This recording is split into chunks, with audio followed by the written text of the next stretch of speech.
Clapperoo. We're back, obviously. What's going on? Apologies. I feel like I've been coughing a lot more in the last couple of days. I was at the dentist yesterday, and it's been torrentially raining in Sydney the last couple of days.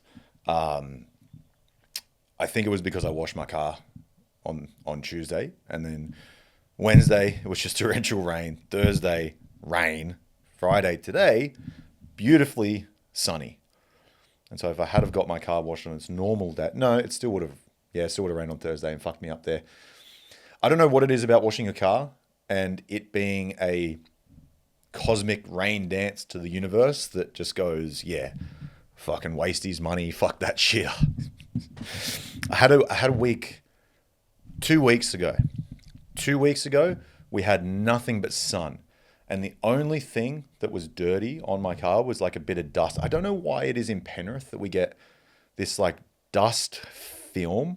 And obviously when I'm at home, I park in the garage, so that's not a big problem. But it's usually when I'm parked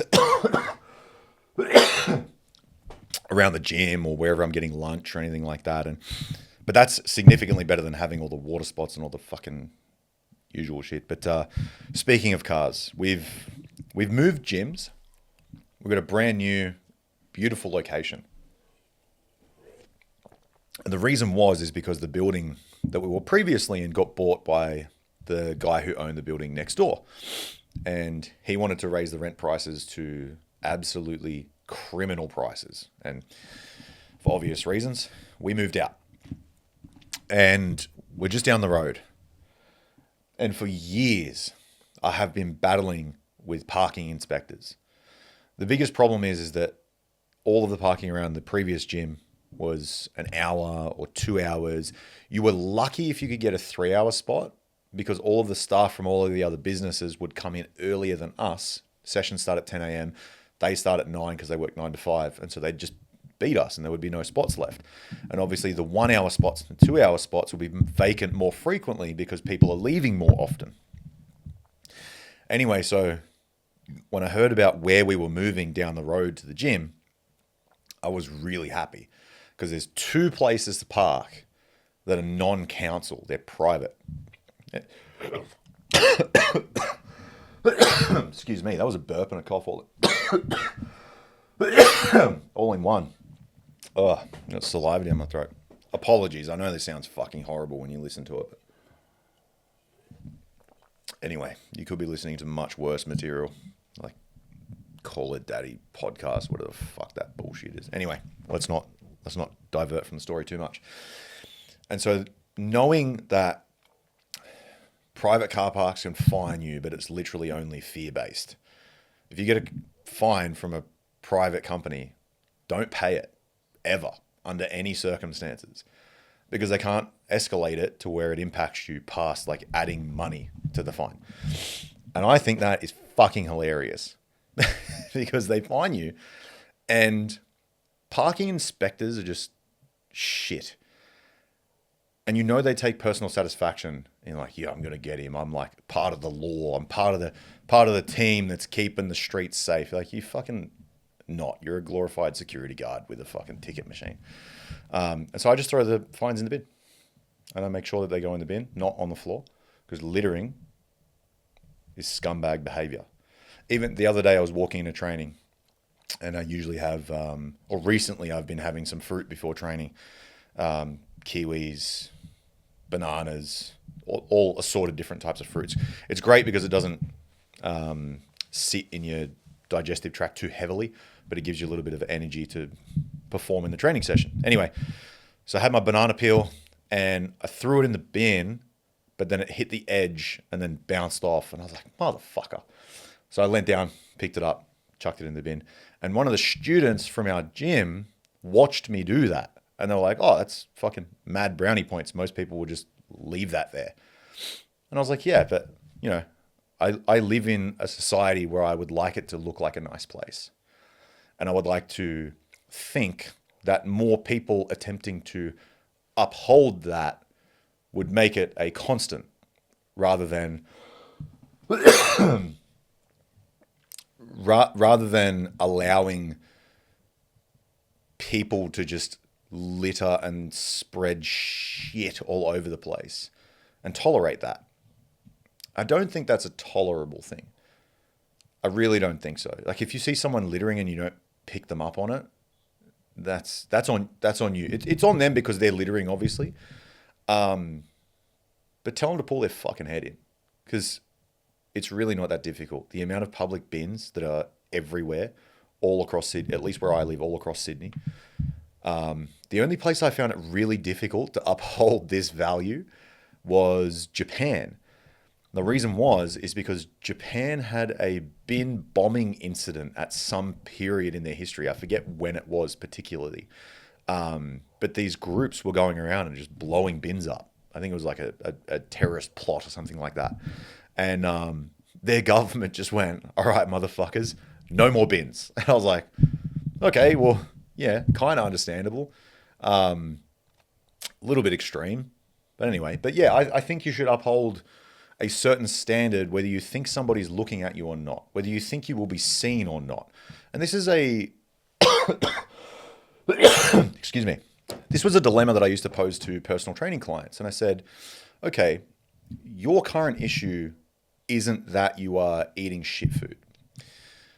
Your current issue is that you are waiting for somebody to stop you eating shit food, and you're not stopping yourself. And that's a big problem, because if you can't stop yourself from doing it, no matter the motivation, no matter the accountability, no matter if I'm literally standing there watching, eventually that will fold and you go back to shitty behaviors. And so this is the hypothetical dilemma that I gave them. And I said, look, if I was in your house and you didn't know it, and you open the fridge and there's a fresh piece of chocolate mud cake there, it just looks good. It's got the condensation over the top because it's in the fridge, and it just looks dense and delicious. And you close the fridge door and I'm there and I go, don't eat it. What do you do? And they're like, I'd probably put it back in the fridge because, you're my trainer and you're trying to help me lose weight. And I was like, yeah, probably a good answer. Second day you do it, day after, and you close the fridge door and you look over and I'm not there. What do you do? And most of them would say, well, I'd eat it because you're not there. I said, that's your biggest problem, is because you only act in accordance with what you say you want when somebody's watching you do it. And that's a big problem. Because the only person that's going to be in your life watching every single action that you do for the entirety of your life is you. And if you can't hold yourself accountable, inevitably you will fall over. You will not do the things that you need to do because you won't want to do them, and that will be enough to stop you. That's a big fucking problem. And that was the message that I was trying to instill within them. And they would always ask me, like, how do you stay in such good shape year round? You never fluctuate, you never go up, you never go down. And I would say, remember that time I told you about the chocolate cake story? Well, just because nobody's watching doesn't mean I just go to Krispy Kreme and obliterate 12 donuts. Like, I have goals and I have standards. That's something I want to get into throughout the episode. And I commit to both of them. And it's really important to me that I hit my goals because I want them. I want them way more than the immediate gratification or satisfaction of punching 900 grams of sugar into my face. And I also am experienced enough to know that if I was to commit to that behavior, that I would feel really disgusting afterwards. It might taste good in the moment for 10 to 15 seconds. Then you get a sugar crash, then you get the sweats, then you get all these problems and consequences. Then you have to have a nap, and then you've wasted 45 minutes. But it was only because you ate so many donuts that your body went, yeah, I need some sleep now because I'm fucking exhausted because you've sent my blood sugar through the roof. And then the insulin has to come up, and then it's like when you have dessert after Christmas dinner, man, or Christmas lunch. They're the best naps ever. You just punch as much food in your face as you can possibly fit. And then your nan's like, you want dessert? And you're like, you fucking know I want dessert. Don't ask me. Just give me the dessert. And then you eat it. And then you have like a 2-hour nap on Christmas Day. Christmas Day is the fucking best. But anyway, that's what I believe is one of the most important things about holding yourself to a goal or to a standard, is the recognition that you are the most important person that you have to stay accountable to. Or I was going to use the word impress. I think you should try and impress yourself. I don't think that's unfounded. I think trying to impress other people is kind of stupid, because they are always going to change their mind and their taste based on what they find impressive at that very particular moment. And because it's so wishy-washy, flippy-floppy, you will just get yourself into an unwinnable battle, basically. It's the same reason as why I don't take praise from people very readily. If they're not a very close personal friend, a family member, or somebody that I admire for who they are, their characteristics, their habits, their traits, their accomplishments, I don't take even the praise, even the good stuff. Because if you do, it opens you up to taking criticism. If you take one, you have to have both. And most criticism is completely unfounded. If you're taking criticism from somebody who's achieved everything that you want, they're 5 to 10 years in the future ahead of you of where you're at currently, great. Because it will be experiential knowledge that they know will be extremely helpful for you to overcome certain obstacles, hurdles, and circumstances in a faster rate, so you don't have to make the same mistakes that they did. That's really valuable knowledge. That criticism, perfect. But if you're taking criticism for your business idea that from a family member who's never run a business, then it's fucking stupid. It's completely unfounded, because they have no experience doing the thing that you said you wanted to do. And so they have no right really to criticize you whatsoever. I'm dealing with this a little bit at the moment with someone in my close personal circle, criticizing some choices that I've been making in terms of health. And I have to laugh every single time, because the person that is placing this criticism on me is extremely unhealthy and has multiple autoimmune issues and is overweight, all these things. And so I just laugh, because I'm way healthier. And it's like, if you're not where I want to be, then unfortunately for you, you are just wasting oxygen, because I'm not going to listen to the words that come out of your mouth. It's just that simple. And it might sound harsh. Like they might be, they might be well-intentioned, in my experience, for the gross majority of people who aren't really doing much with their life. They're probably not well-intentioned, but that's up to them. I'm not going to listen to the criticism anyway, so it doesn't really fucking matter whether it's well-intentioned or not. But anyway, goal standards. Goals are really fucking important. The main thing that most people fuck up with setting goals, there's so many of them. I should have restructured that sentence, because it's not the main thing, it's the main 10 things. I'll condense it for you guys. The main thing, I think, from speaking to hundreds of people, maybe even thousands of people at this point, is you aim way too low and you hit. That's one of the main biggest ones. And one of the second main problems is that you think that it's a set and forget thing. When I first started personal training, the guys that were mentoring me at the time were big into vision boards and the whole law of attraction thing. And I genuinely believe that's real, because the person that you become attracts the opportunities that that person deserves. And so if you work on yourself and you focus on a method of subtraction, it's not what, like for high achievement, my mentor said this to me. He goes, it's not what I do, it's what I don't do that has got me here. And he talks about this when he does this kids club thing where he brings out the Ferraris and the Lambos and all that sort of stuff, and he lets the kids sit in them. And it's really cool. It's really cool to see the kids' faces light up, because that's such a impactful opportunity for them to look at like the cool race car that they know they want. Little boys love race cars. Large boys love race cars too. Every guy on earth. Whether they say they're into cars or not, they're fucking lying. Stop lying. You know you love fucking cars. You just know you do. Whether you can afford it or not is a different story, but that doesn't mean you don't love them. Because if I gave you the option between a fucking Elantra and an SF90, you're picking the SF90. And if you say you're picking the Elantra, you're a fucking liar. It's not how it works. Even if you don't like the SF90 that much, like I do. I don't like it that much. I would much rather a Pista. I would much rather a Daytona SP3, but they are $6 million. It's a bit fucking ridiculous. But if I had the money, I'd do it. Anyway, so it's really cool to see these kids jump into the cars and all that sort of stuff. And they always ask, the first question as soon as they get out of it, what did you do to get this? And his answer every single time is, it's not what I do, it's what I don't do. I don't drink. I don't vape. I don't use excuses.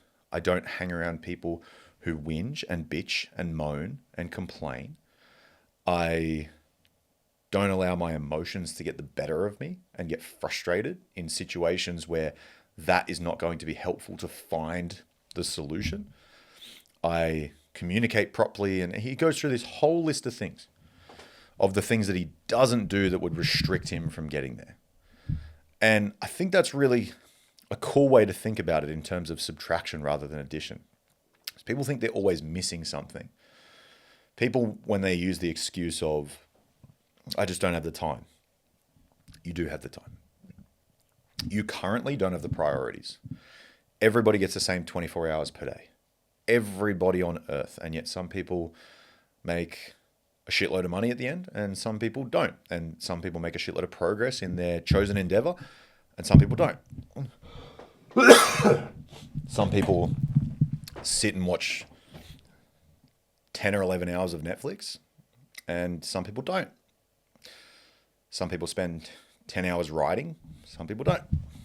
And that's the thing, it's just prioritization. So saying that you don't have the time is bullshit. But anyway, so number one was aim too low and hit.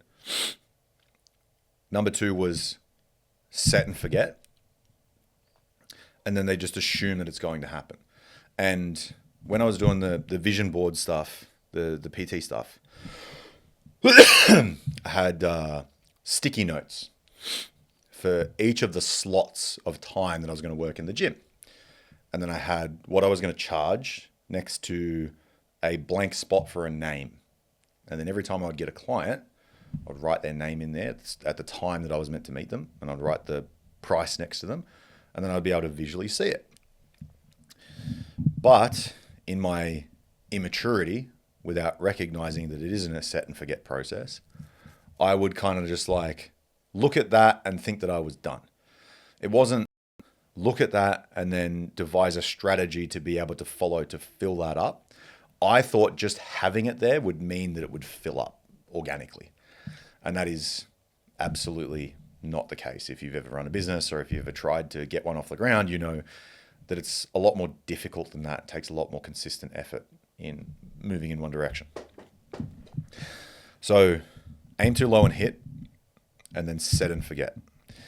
The way that you deal with both of these is you have to think about it in a way where you don't concern yourself with how it's going to happen. That's where a lot of people get tripped up. And that probably is the third biggest problem with goal setting. Because they set a goal and they say, I want to make 10 grand a month. Pretty basic goal that most people want to achieve, whether business or at their job. And they go, yeah, but how am I going to do that? And then they go, oh, well, I couldn't do it this way. And they just come up with a list of excuses and problems and obstacles. And they just go, well, I don't know how to do it. And then they've essentially written the goal, if they've written it. They've thought of it. And then they've gone down the path of set and forget. And then they just never pursue anything because they come up with a list of reasons as to why they can't do it. So going around that is trying to think only in terms of what and why. What is it you actually want in a dream situation, in an ideal world? Not the world that you're currently in, because the world that you're currently in is the starting pole. The finish line is a decade in advance, 2 decades in advance, 3, I don't know. Depends on how committed and consistent you are over that period. Could happen in 5 years, could happen in 50. It depends, right? And so, really, the most important part is figuring out what is it that you want ideally in a dream world, dream outcome. Like, pretend you can fly, pretend you can turn your skin to purple, pretend that the world's upside down. I don't know. Pretend that we live on Mars. Who gives a fuck? Get imaginative with the process. Go to the ends of the earth and think about all of these different things that could possibly happen, that could be ridiculous. Like, go to the furthest thing that you can try and get to. Go crazy with it. Go ridiculous. And then don't worry about how it's going to happen. Just think about that as the what. And then why would you want to do that? Why would you set the goal of building $1 million company? Why would you want to do that? Okay, so the idea would be that you could tell people that you're a millionaire. It's kind of like a weak why, because people are going to get really shitty by that. They're going to think about it. They're like, oh, this guy's just trying to show off, fucking blah, blah, blah. And they're going to judge you for it because they didn't have the balls to take the same risk that you did to get to where you are. This is why I kind of have a problem with sharing goals publicly. I've changed my tune on it now recently, speaking to Dan, because if you tell people in your close personal circle, then they're going to help you achieve it, which is really, really cool. And even in the Bible, I've been reading the Bible, not recently. I opened it, read a couple of chapters of, I'm forgetting the chapter's name. It starts with a P. Fuck. I forget. But it basically says, when 2 or more shall pray in my name, then I will be there. And basically what that saying says, translated, is that when 2 or more people work on a task, you're 10 times more likely to achieve it because you're in conjunction with each other. You're working towards it. 2 is better than 1. And it's the new age saying of, if you want to go far, go alone. If you want to go further, go together. And even the way that Dan speaks about building companies, he's like, you don't build a business, you build people that build the business. It's such a cool way of thinking about it. And he extrapolates that a little bit further to say, your vision has to be so big that it allows for other people's visions to fit within it so that they will help you get to your desired destination. I think that is so fucking cool, because you're not just doing it for yourself because you know you can't do it on your own. So you're the visionary, you're the creator, basically. You're the director, the script writer. And your vision is so grandiose that people that come in to help you achieve it are uplifted as a result of that. They get to borrow your belief and borrow your confidence and borrow your certainty, that it starts to rub off on them as well. And then they get to have those characteristics and traits and habits to achieve their own goals alongside with you as you march towards your mountaintop. I think that's so fucking cool. And it's completely opposite to what most people envisage when they envisage why they want to do something. Maybe it's so you can provide for your family. That's a great why. It's a great why. Don't get me wrong. Maybe it's so you can attain freedom. One of the most common answers to why did you start a business is so you could have freedom. And the irony is that they go from working 9 to 5 to 24/7, and they just zap up all their time doing fucking stupid tasks that they shouldn't be doing because they build a business that they fucking hate because they prioritize profit over everything, meaning that they sacrifice their health and their time, and it's a stupid idea. But until you've been through that, you don't actually know that that's the most common occurrence, and so you have to learn it the hard way, or you hire a mentor that's done it before you, so you don't make the same fucking stupid mistakes that they made. Fuck this thing. There's like a sticky thing that holds the cable here, and then there's just like nothing that it's sticking onto properly. It keeps fucking hitting my leg. If you're watching this, you'll notice I'm fucking around under the table. I'm not touching myself. I'm trying to like stick this cable. If it falls off again, I'm going to be really upset. Motherfucker. So I wonder if you guys can hear that on the microphone. Hang on. Under this table, there's like tape or plastic or something. And so it's not like, hang on. What if I just clip it on the side of here? All right. Solve the problem. There we go. Now it's on the front of the table. It's not on the stupid plastic shit underneath. I'm glad we solved that problem. Thank you for solving it with me. But yeah, that vision's so large that people are forced to grow and get better as a result of it. I think that's unbelievably fucking cool. I really do. Like, think about a coach of a jiu-jitsu gym that just wants the fucking best for his students. And I try and do this when I'm having conversations with people and I ask them what their dream outcome is in an ideal world. And they say some fucking pithy bullshit like, I want to get better. You're like, fuck, bro. I'm falling asleep listening to this. I want to be motivated when I hear your fucking goals. Because if I'm not motivated when I hear your goals, you're not going to be motivated, and that means you're not going to fucking do anything about it. Stretch your potential. Think bigger. No small plans. Please, if you're listening to this and you don't have a goal, fucking pick one. Pick one. Pick one area of your life that you want to increase, expand, and grow. It doesn't matter where it is. It doesn't matter what it is. I don't care. And then, after you've done the initial one, stretch it. Make it larger. Make it scary. Think about it and think, oh, fuck, I don't think I'll ever be able to do that, eh? But then go about the process of why you would do that and why it would be so important to you. And that the fact that you would be able to drag other people up by their bootstraps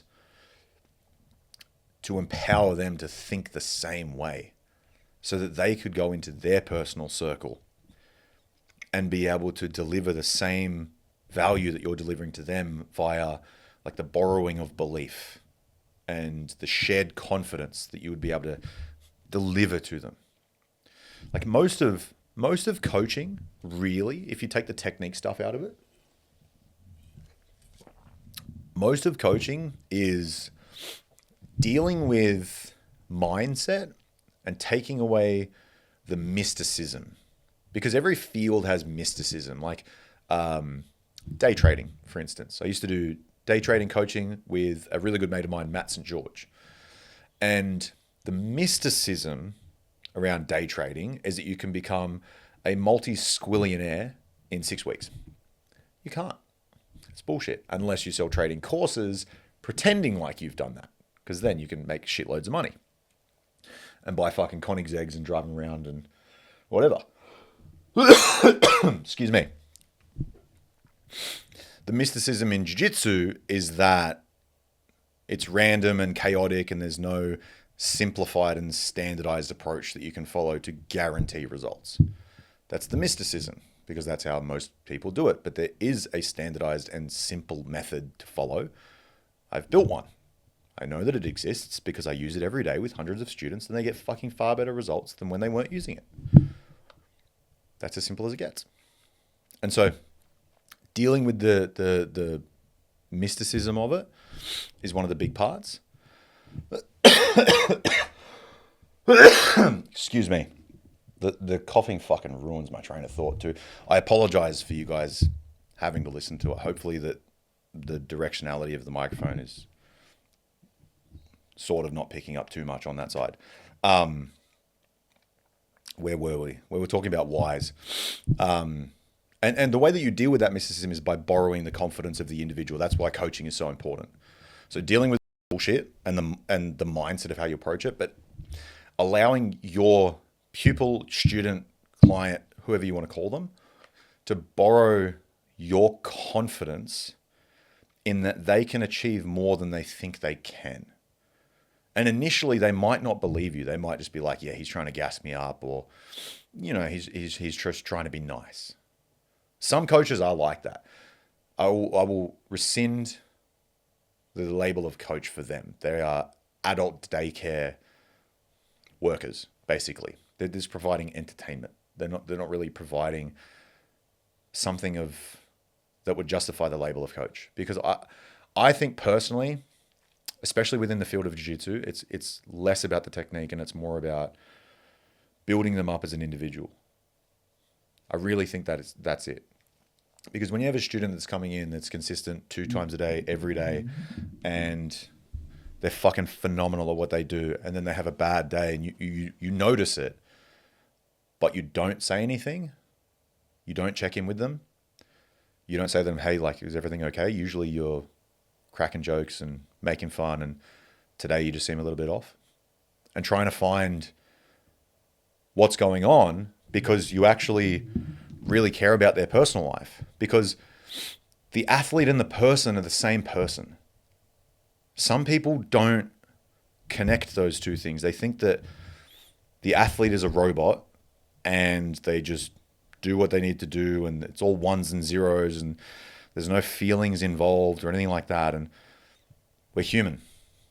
We have stuff go wrong. We have feelings and breakups and business deals that go wrong and staff that leave, and we get fired from jobs some of the time. For me, it was a lot of the time. I got fired from almost every job I ever had. Fun story. And that's really important to recognize because it's going to impact the work that they do as an athlete. And so your role of coach, whether it's for jiu-jitsu or business coaching, is all about dealing with the limiting beliefs that the person is imposed upon themselves. They will say things like, oh, well, I don't think that will work because of XYZ reason. I can't do that. And then your job is to impart the lesson of, yet. You don't know how to do that yet. And of course you don't know how to do it yet because you've never done it before. But the way that you stay stuck in that paradigm is by holding that belief over your head and then doing nothing about it and believing that it's concrete and you can never, ever change it. You can live underneath it and you're a prisoner of that term. That's option A.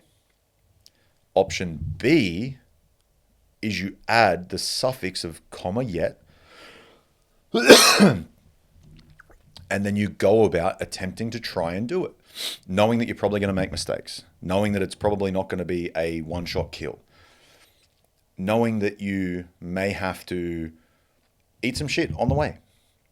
But that's completely okay because you'll be in a much better position with better experience, wisdom, skills, tactics than you were beforehand.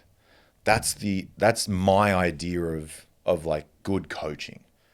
You're getting them to see outside of themselves to what they are truly capable of, giving them an opportunity to be able to become more, to be able to become greater. So when people send me these goals back of like a dream, ideal scenario, that's where I get really frustrated because they aim so low and that's all they're ever going to get. And I know they can do so much more because I've been able to do so much more. I was never meant to be here. I really wasn't. I was never meant to be in the position that I'm in currently. Based on everything, based on my upbringing, based on a whole host of different factors like parents, socioeconomic status, all these things. Excuse me. Based on having to live with my brother and sister alone, no parents at 16, having to kind of like figure all this shit out on our own. Like I didn't know how to cook food proficiently back then. I kind of had to like figure it out and make it up. And excuse me, kids that don't have to do that have so much time available to be able to develop and grow. And obviously there's the alternate to this where everything is given to a child and they never grow and develop because they expect handouts and things to just be given to them. So yes, there is a paradigm and a pendulum thing that is here, but nobody in my family has done what I've done. Nobody. And so if I was only interested in looking around at what my genetic lineage has done for reasons as to why I could or couldn't do things, well, then I wouldn't have done it. And most people do that. Most people genuinely do that. They look at their family and they look at their lineage and they go, well, nobody in my family has ever done anything great, so I guess that I'm just destined for a life of not being great. Because, environmentally and circumstantially and genetically, this is what I got. These are the cards that I have, and that's pretty much, I can't do anything about it. And unfortunately for some of those people, they go into the tertiary education system and get turned into professional victims. And they go, oh, well, billionaires are the reason I can't do anything. Really? One of the banger quotes that Dan has said recently that has completely changed my mind. Really, really valuable. I'm excited to actually share this with you guys. If you don't like the way that a business, a government, or an individual is spending their money, then go out and take some for yourself and do it how you want to do it. Isn't that, it's like powerful. It actually gives you fucking energy. You know what I mean? Like, think about it, because just think about the quote. It's so, if you don't like the way that it's going, you go out and fucking do it your way. You go out and do something about it. I love that. That fires me up because it's so true. Instead of sitting there and whinging and going, oh, this guy should be doing this and this should be different. I fucking used to hate it in footy. You'd walk through the crowd after a game of under 20s. We played 2 hours before the big boys would play in the NRL. And you would hear, oh, yeah, that halfback sucks. He should be doing this. From some fat, old, decrepit nobody who's literally never done anything above get a job and exist. You're like, dude, shut the fuck up.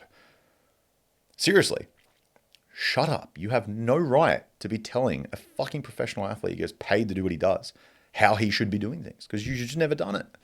Shut up. Excuse me. And if you don't like it, you go do it. Go and do it. Prove him wrong. Prove that your method's better. Oh, wait, you can't. But in the whole money type of thing, you can. Obviously, if you're a 50-year-old, office worker, you're not going to go and play in the NRL. Obviously. Oh, that felt good. But if you don't like the way that the world is being run, you don't like the way that it's being organized, go out, make a fucking difference. And then do it your way. Create it into the world that you would like it to be. You have the power to do that. You can expand your mind and your capabilities to achieve that. There's a quote, I said it to a student this afternoon, Gabriel, and he was talking about competing for the very first time, and he said he wanted to avoid it. He wanted to delay it so he would be ready. And I'm fucking really proud of him for this. I'm genuinely very proud for this guy that I've never met, lives all the way across the other side of the world. He said, I called myself on my bullshit, and I just said, why not? Why not do it now? What am I waiting for? I fucking love that. I commented underneath it a quote from Jim Rohn. And he goes, people always ask why. But why don't you ask why not? Why not you? You've got the brains. You've got the ability to make decisions. You can use your hands. You can get stuck into work. You can be consistent. You can learn the skills. You can learn the habits. You can develop yourself. You can read the books. You can listen to the podcasts. I don't think we give enough respect to how fucking cool books and podcasts are. You get to listen to people that have crafted experience and knowledge over multiple decades, condensed into 6 hours of reading time or an hour and a half, 90 minutes of a podcast. You know how fucking cool that is? You know who would kill for that ability? Your great-grandparents. And we just sit here and take it for granted. Or we listen to it and we read it, like I used to do. I don't do it anymore. And just never apply it. I read Atomic Habits twice. Never applied any of it. Until I heard it on a podcast once And it was talking about the fact that if you link a cemented behavior that you do to a new behavior that you want to adopt, you're like 10 times more likely to adopt a new behavior because it just links to the next one.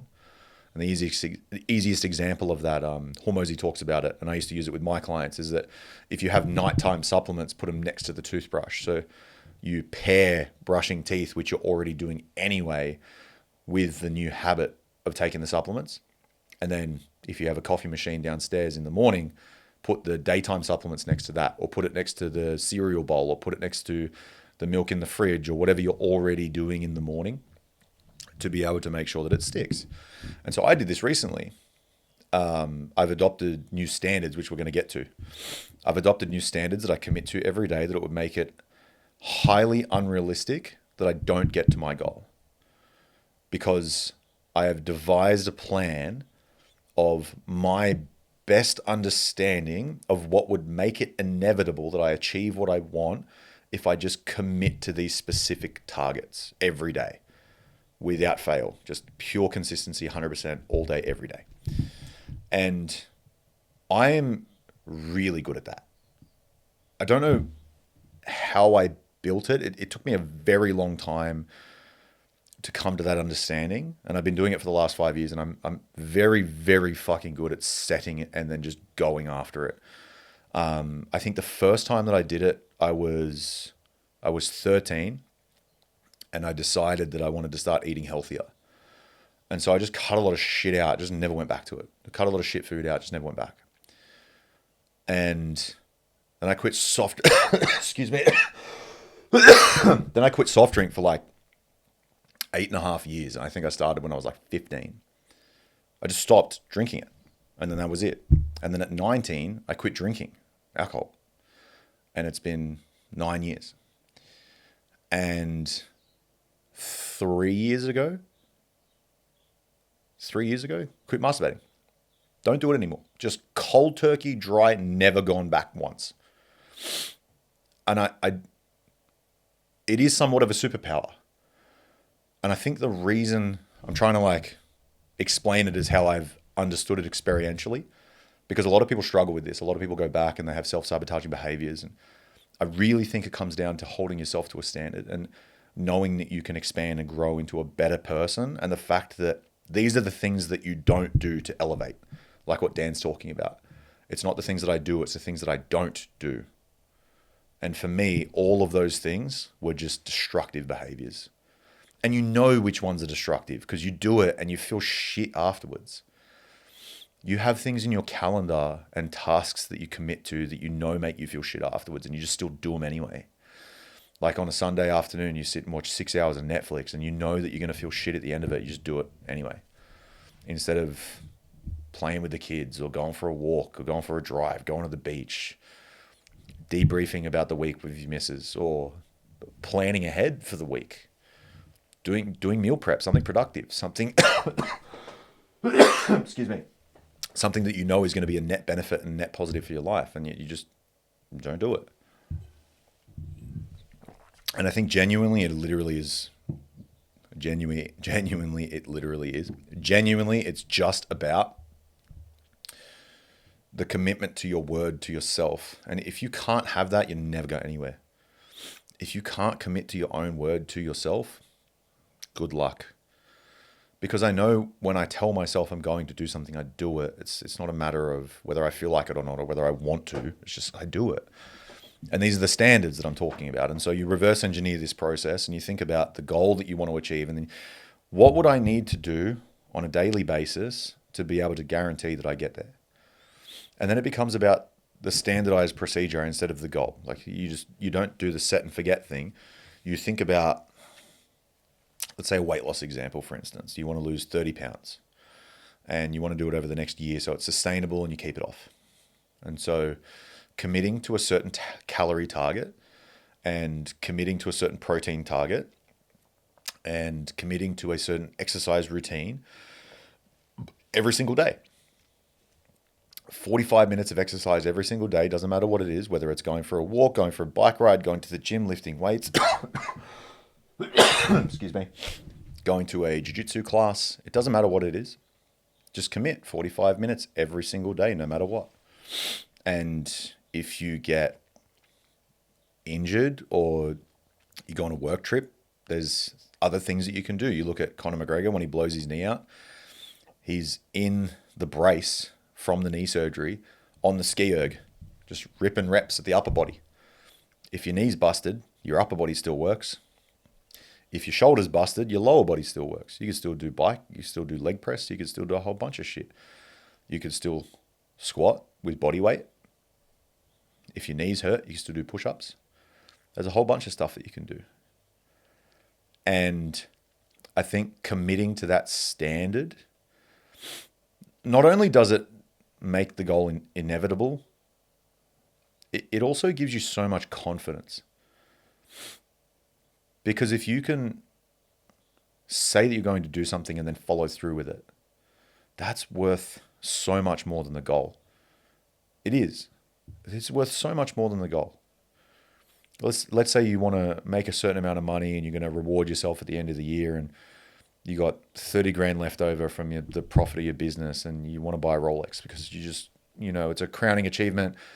No one in your family's ever done it, and you want to be the first. And one of the other driving reasons as to why you want to do it is because you want to gift it to your son when they turn 18, because that's going to stand as the omen or the token of you can do what you want. You can set it and then get it. But you got to work. You got to put in the reps. Every time they look at that, they're not going to look at, oh, my dad gave me this fancy watch, because you explain it to them. I didn't just get this. It didn't just fall off a truck. I worked my fucking ass off to get this. Here's exactly how I did it. And I want you to, every time you look at it, remind yourself of that. And know that this stands as a symbol of you being able to do the same thing. These are the lessons I want to teach my kids so fucking bad. These things, man, the things that I was never taught as a kid, and I think this is like the pendulum swing that most people go to. You're like, I want to give my kids the childhood that I never had. I don't want to spoil them, turn them into brats, but at every age, I want to teach them something so fucking valuable that they remember. My whole goal with parenthood, this is how I've envisaged it, and I've had 9 months to think about it. My whole goal is that my kids can come to me with anything they want, and I'll hopefully be able to give them a story and a lesson of how I overcame the same thing they're going through. And they get to remember that and say things to their friends, and like, my dad told me this, or like, my dad was able to share this with me, and that was the piece that I needed at that time. That's so fucking sick. Like for years and years and years, I would always be envious of kids who had that. Years and years and years. Now, not so much, because I just did it for myself. But to be able to share wisdom to your kids of stuff that you've been through, and have them not go through the same mistakes and like have the same scars that you did.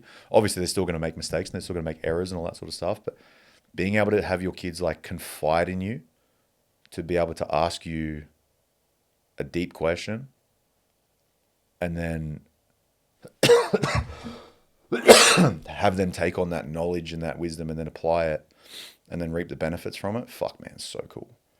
So fucking cool. That's kind of like one of my main goals. The other goal, there's a few. The other goal is that they see me as fucking Superman, obviously. At least while they're young. Because then when they get teenagers, they're like, oh, it's just dad. He's shit. Maybe. Probably not. Because I'll be there and I'll be attentive and I'll make sure that I am. But that's the cool part. Like, your kids should believe that you could fucking run through walls. That's the fucking sick part. I don't know, maybe my views will change over time, but being able to being able to be a mentor for them in all the things that they're going through, and being able to help them with like these intangible things you don't get taught about, like emotional intelligence. Like my business mentor, Dan, has a spiral in his kids' room. It's got a downward spiral and upward spiral. And it's a poster. And the downward spiral has the negative emotions on it. Anger, sadness, hatred, guilt, shame. And the upward spiral has gratitude, happiness, elation, joy, love, that sort of stuff. And he asks them, he goes, are you on a downward spiral right now, or are you on an upward spiral? And it really resonates with them because there's a picture associated with it. And there's a visual. And people, especially kids, learn very well visually. That's why we have like the big picture books with the alphabet in it. And it's not just A, B, C. It's A with the apple and B with the baboon. And it makes it fun for them to learn. And he asks them that question all the time. And it's such a cool way of thinking about it, because when you adopt those emotions, you do go the direction of the spiral that those emotions are on. If you just get angry about being angry, you're on a downward spiral, brother. And it's just going to get worse. And it's going to coat the rest of your experience for that day. But you choose that. You choose to stay on the roller coaster going down. Whereas if you flip the switch, take a second, just breathe through whatever frustration you're going through and go, okay, I'm on a bit of a downward spiral at the moment, but I am choosing to go down that spiral. And the reason I'm choosing it is because I'm still trying to stay frustrated. Excuse me. And the way that I go on the upward spiral is that I think about something that I could be happy about, or think about something that I could be grateful for. And the way that Dan ties this with his kids, he's got 2 young boys, I'm pretty sure. He talks about, well, the little things that you're grateful for, not the big things, because the big things come and go and they're very, they're very sparse. It's the little things of, I've got clean air to breathe right now. Some people in the world don't have that. I remember there was a gratitude project. It's a book. I think Nick has it on the shelf here somewhere. It's a blue book, and I remember the author of I think it's the Gratitude Project. It's like a 21-day journal. It's really cool. It mimics the purpose book that I'm reading at the moment. It's like a 40-day journal thing. How to find your life's purpose. It's really cool, actually. I'm thoroughly enjoying it. I've skipped 10 minutes of messaging in the morning for 10 minutes of reading in the morning. And it's a great way to start the day. I recommend that you do the same thing, especially not if you have the time. You make the time. Just make the time for it and see how it changes your day. But the Gratitude Project guy, I'm pretty sure that's what it's called. I can't remember. But he ended up coming... Fucking hell, stop ringing me. Jesus. He ended up coming in and talking to us. Bro, fucking phone is just blowing up deluxe. He ended up coming in to talk to us, and he talked about this situation where he was in Africa. And he saw the water situation there. And he was talking about the fact that in Australia, where he's from, you just go to the wall and turn the tap on. And they were absolutely beside themselves. They said, well, hang on. You have magic pipes in the wall that deliver water? He's like, yeah, we have a few of them. We have like 5 of them in one house. You have 5 magic pipes that deliver water? They could not believe it.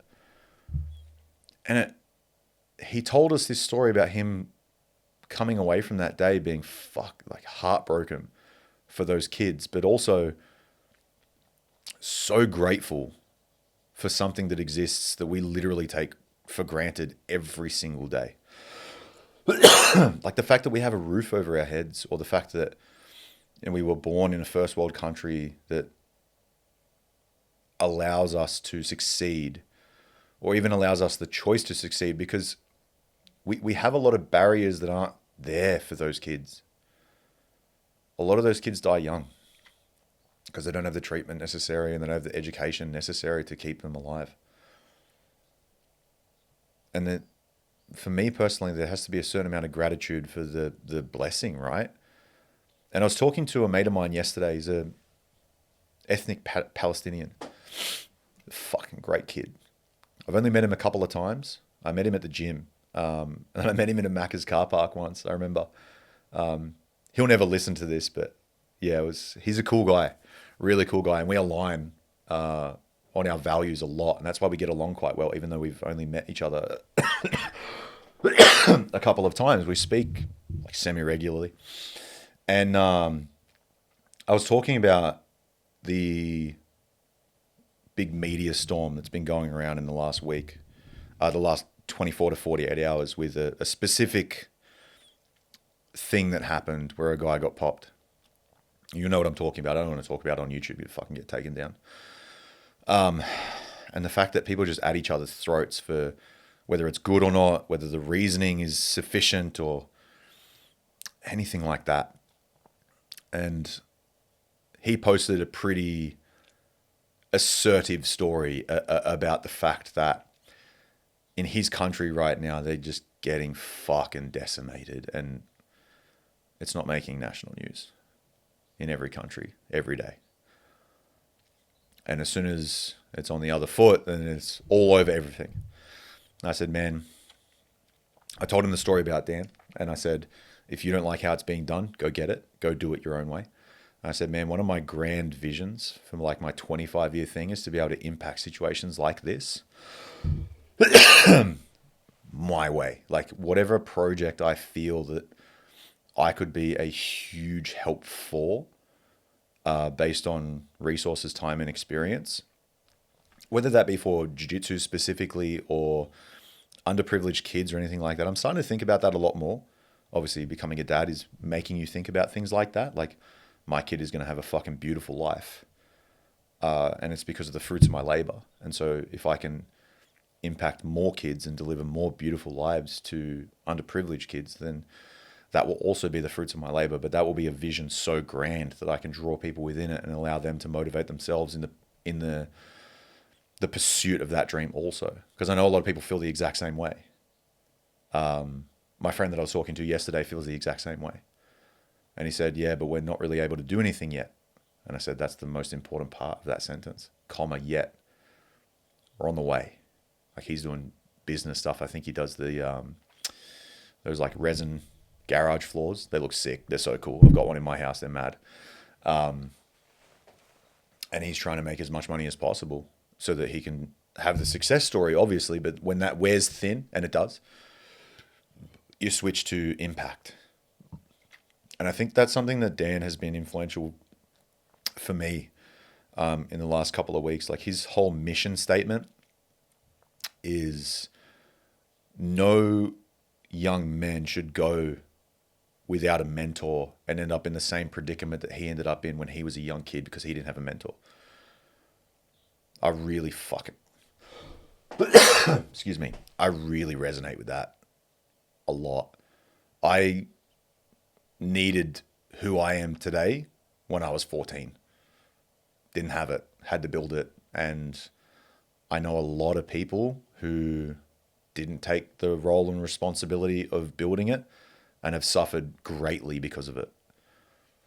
And then they end up bitter and they end up blaming and getting very hateful towards the world.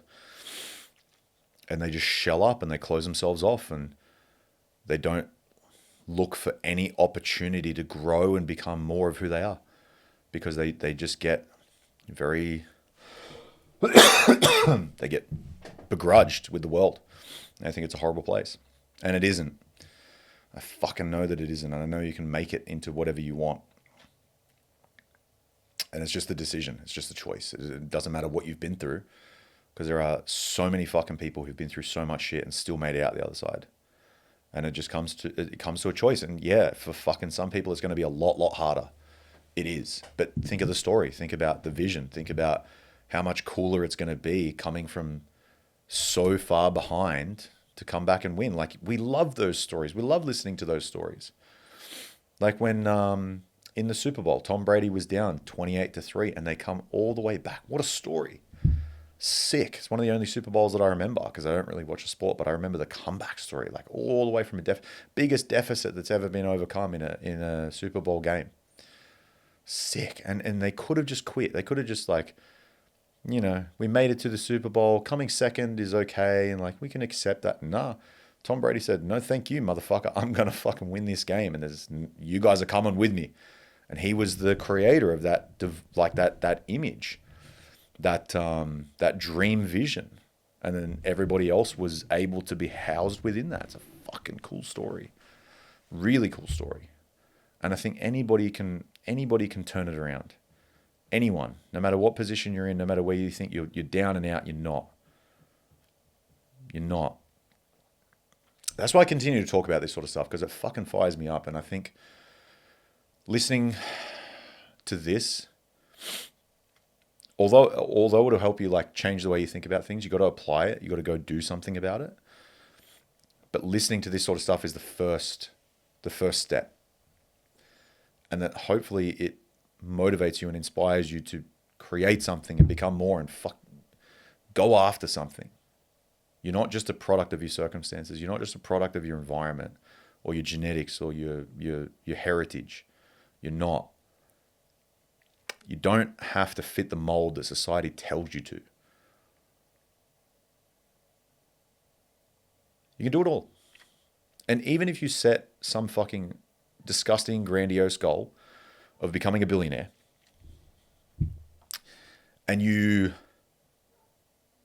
end up only becoming a centimillionaire, well then, are you still 100 million times further than when you started? Yeah.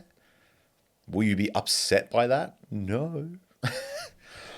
You're upset with 100 million. You're kidding yourself. But that driving vision, that force, that why, that's the thing I think that's necessary to be able to pull you into it, pull you forwards. And then the standards, commit to the standards that you think will get you there. Like most of you know what to do, you're just not doing it. And it's tried and tested. That is one of the truths of the human experience. You know that posting more is going to get you a bigger audience. You know that training more in a structured way is going to get you better performance. You're going to get better skills if you focus on building them. You will lose more weight if you eat less calories. It's just sorry. You will become smarter if you read more and apply the information. It's just the way that it works. So I really genuinely hope this fucking changes the way that you think about things and gives you a bit of a kick up the ass to be able to go, no, you know what? He's fucking right. He's right. I can do more. I try and check myself on it all the time. I think I'm aiming too low still. I am aiming too low still. I'm going to add a 0 to some things. Add another medal to some things.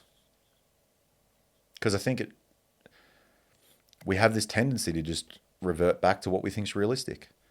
Fuck realistic.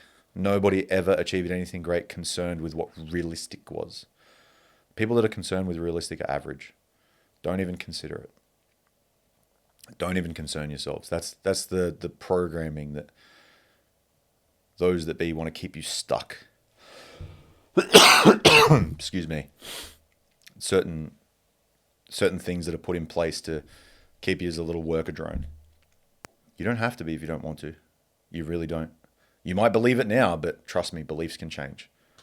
You can change them. No one else can change them for you. But it's going to take work. It's going to take consistency, but you can fucking do it. Everyone can. All right. That's it from me. Hopefully you guys enjoyed. I'll see you in the next one. Probably talk about more of the same shit in different words. Peace.